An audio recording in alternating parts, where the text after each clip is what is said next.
mengkonsumsi makanan-makanan atau obat-obatan yang terlalu banyak mengandung logam. Maka itu secara umum dokter-dokter sekarang ahli kandungan berkata, ibu hamil jangan makan kerang, jangan makan kepiting, udang dan sejenisnya.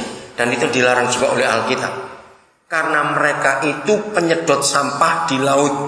Nah, Tuhan ciptakan kerang-kerangan itu untuk makan logam-logam sampah yang di laut itu. Nah, itu dihubungkan dengan imunisasi. 10 tahun yang lalu, dokter menemukan mengapa autis lebih banyak kena kepada orang kaya, bukan pada orang miskin. Kenapa? Dalam penelitian, karena orang kaya ingin anak sehat, imunisasinya yang mahal-mahal. Nah, ternyata di sebagian imunisasi itu ada kandungan logam yang berlebihan. Waktu itu disuntikkan kepada anak, itu kena. Anak autis akan tertolong sebelum usia 5 tahun. Kenapa harus 5 tahun? Karena kalau sudah 5 tahun dia berhenti bertumbuh. Sebelum 5 tahun otak manusia masih bisa berkembang, walaupun lambat.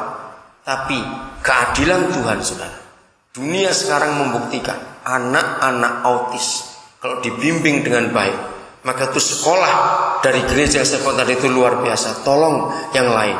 Saya tanya pada Pak Gembala tadi, dari mana melatihnya? Panggil ahli dan dokter di Surabaya untuk melatih guru-guru dan anggota jemaat sendiri. Saya bilang ini luar biasa. Kalau anak ini dilatih betul-betul, di dunia sudah terbukti ada anak-anak autis yang hebat dan jenius, tapi cuma di satu bidang saja. Anak autis nggak bisa pecah konsentrasi, satu terus satu. Nah, di mana dia mau kembangkan di situ? Dan ini sampai nggak ada obatnya.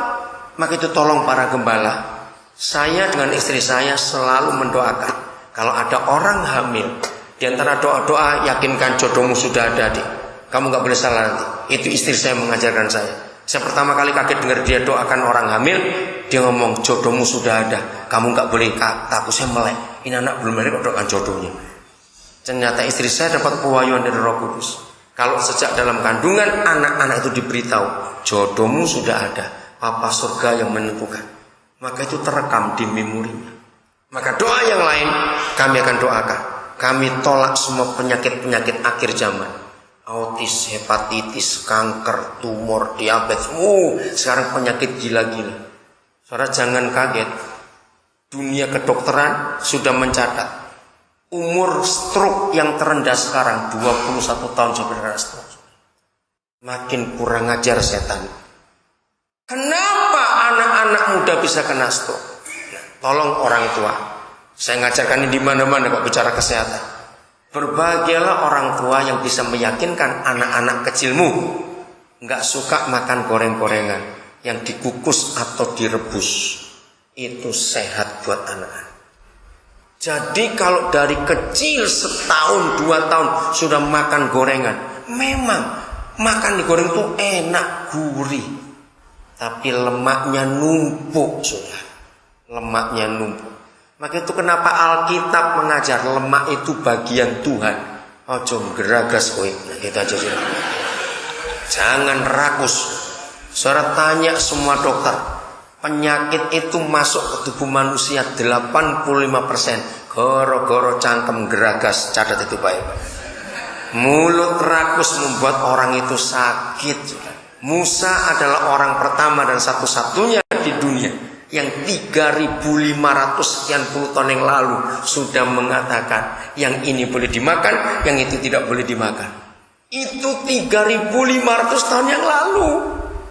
Sekarang dunia baru melihat tulisan itu benar. Jadi yakinkan anak-anak untuk biasa makan yang direbus atau dikukus. Memang untuk masak apa-apa, goreng itu lebih praktis, lebih cepat. Betul tidak? Kalau ngukus, ngerebus itu repot.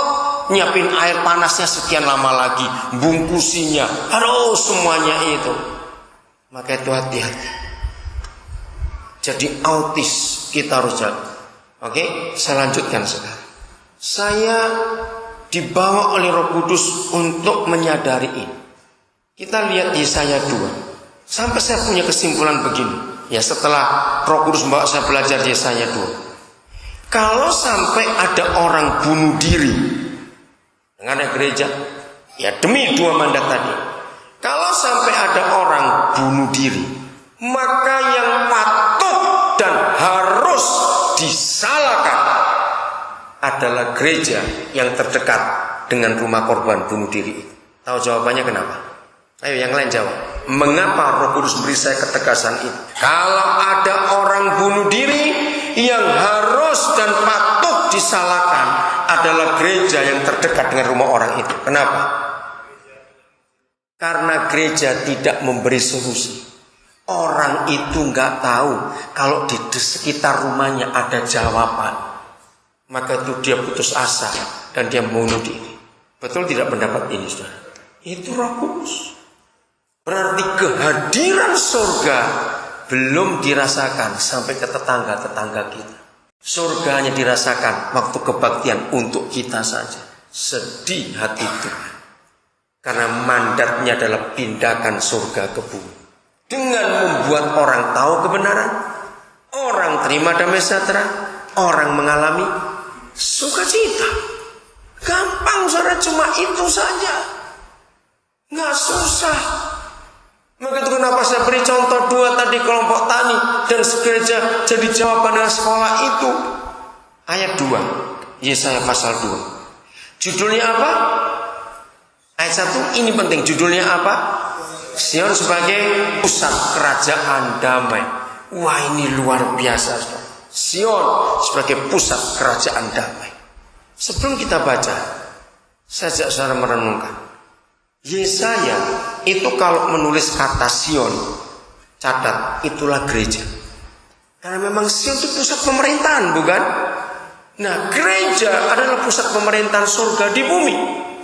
Gereja adalah wakil surga. Amin atau tidak, saudara?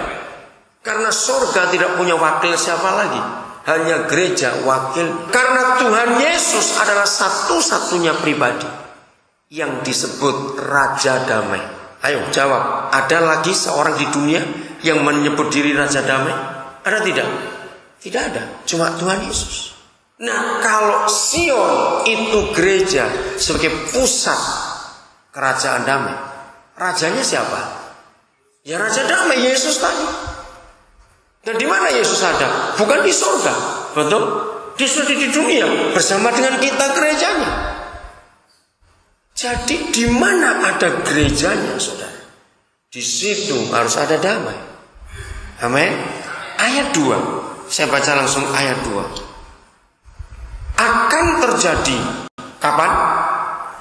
Pada hari terakhir. Saya tanya lagi, kapan hari-hari terakhir itu? Sekarang.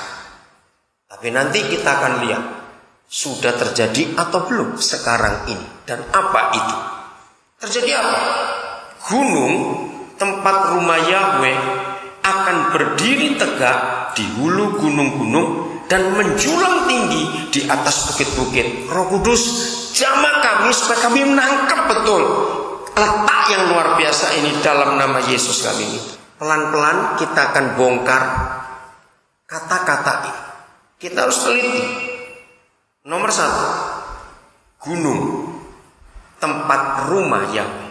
Apa bedanya bukit dengan gunung? Mana lebih tinggi? Jelas gunung. Oke, kita lihat. Kita bayangkan dulu ada sebuah gunung.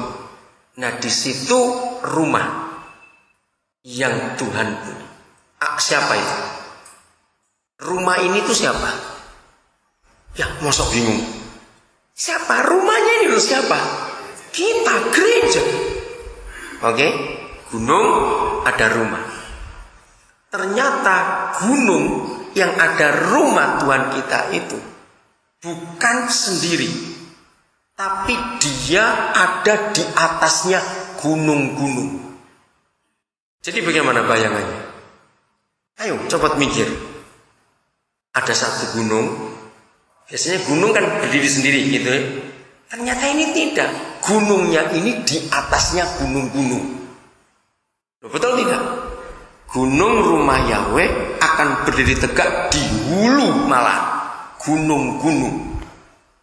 Jadi bagaimana gambarannya?